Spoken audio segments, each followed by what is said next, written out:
In today's video, we're looking at a battery jump starter from Lokithor called the J400.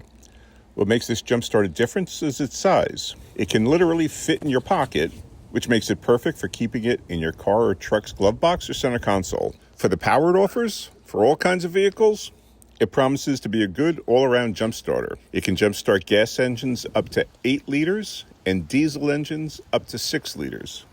That covers virtually every vehicle most people will need. The unit works in temperatures down to 4 degrees below 0 Fahrenheit and up to 140 degrees Fahrenheit. It should be stored in temperatures between -4 and 122, which is why it's great to keep in your vehicle. To charge it up, use the included USB to USB-C cable and plug it into an outlet. My unit came out of the box with between a 60% and 80% charge. The USB-C input port is 5 volts or 3 amps, while the USB and USB-C output ports are for 5 volts or 3 amps.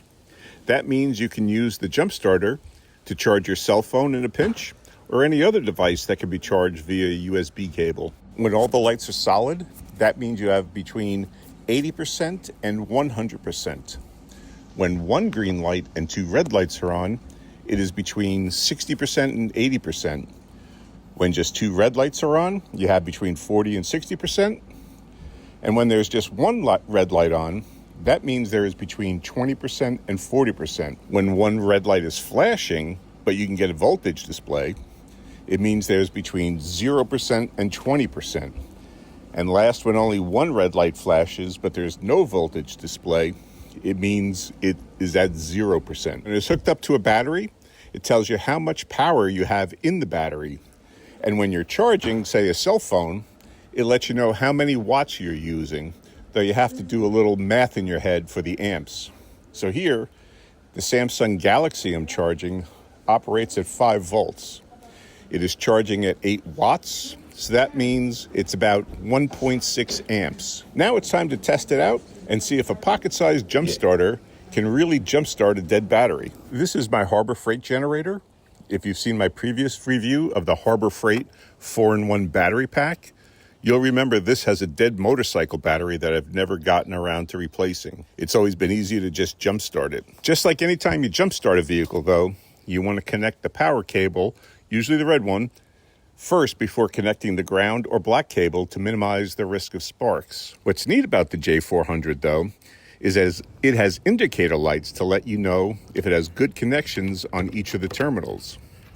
They will flash yellow if you don't have a good connection, as they were doing here. Even after using a wire brush on the terminals, however, I was still unable to get a good connection. The generator is well over 10 years old, still works great, but there is undoubtedly a lot of oxidation built up on the terminals that I really need to get around to cleaning. Despite the flashing yellow lights, I decided to go ahead and try to jumpstart the battery anyway. I tried it once, but forgot to pull out the choke.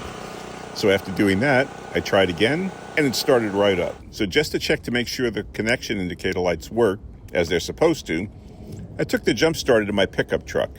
Its battery is fine, so I didn't try to jumpstart it, but I hooked up the cables to the terminals.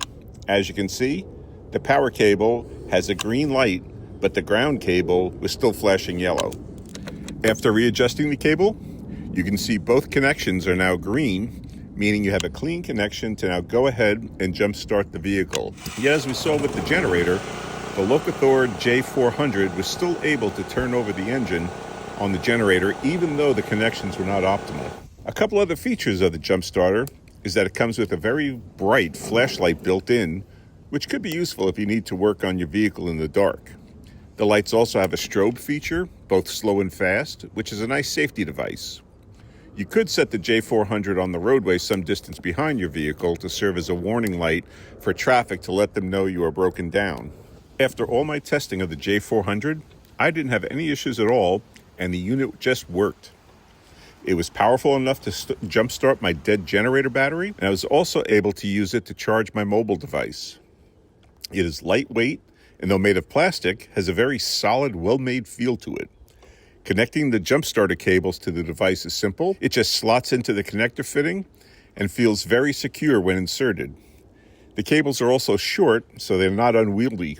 If I had to nitpick about something, for the J400, I would perhaps like to see a magnetic plate built into the underside so that if you're working on your engine in the dark, you could stick the flashlight onto a metal body part to hold it in place, and a small plastic flip-up stand to raise the device an inch or two off the ground. If you need to use the strobe lights to warn traffic, would direct the light upwards a little bit. Even so, the lights are so bright that when laying flat on the ground, it should still provide plenty of warning to drivers. Lokithor sent me this unit for free to give an honest review of the unit, and honestly, I'm impressed with the quality and usefulness of the J400.